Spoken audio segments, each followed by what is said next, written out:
রংপুরের পীরগঞ্জে শহীদ আবু সাইদের কবর জিয়ারত করছেন এনসিপি নেতারা। এই মুহূর্তে সেখানে আছেন সহকর্মী শাবাব ওয়াসি। সরাসরি যাচ্ছি তার কাছে।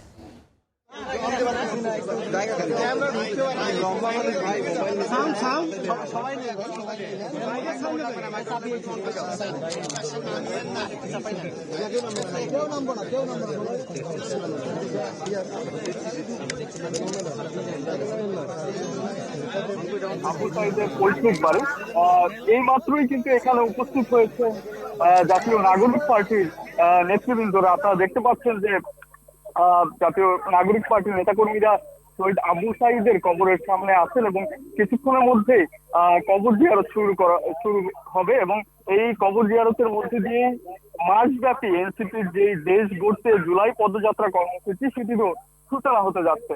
মূলত সংস্কার, বিচার ও রাজনৈতিক অবস্থানের পক্ষে জনমত তৈরির জন্য মানুষের দুয়ারে দুয়ারে যাবেন এনসিপি নেতাকর্মীরা।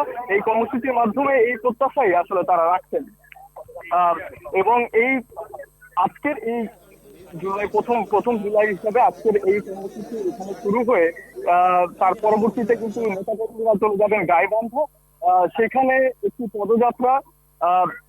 পদযাত্রার কথা রয়েছে এবং পদযাত্রার শেষ করে সেখান থেকে আবার চলে যাবেন রংপুরে শহীদ আবু সাইদের যেখানে তিনি নিহত হয়েছিলেন সেই স্থানটি পরিদর্শন করার পরে রংপুর টাউন হলে যে শহীদ মিনার, সেই শহীদ মিনার অভিমুখে একটি পদযাত্রা হবে এবং পদযাত্রার পরে সন্ধ্যার পরে গণসংযোগ করার কথা রয়েছে এনসিপি নেতা কর্মীদের।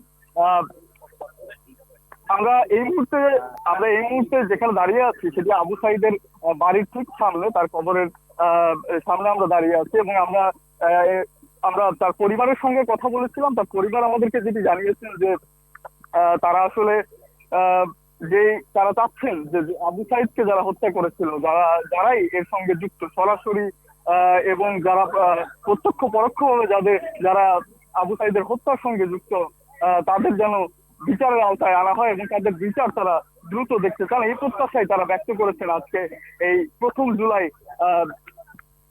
জুলাইতে।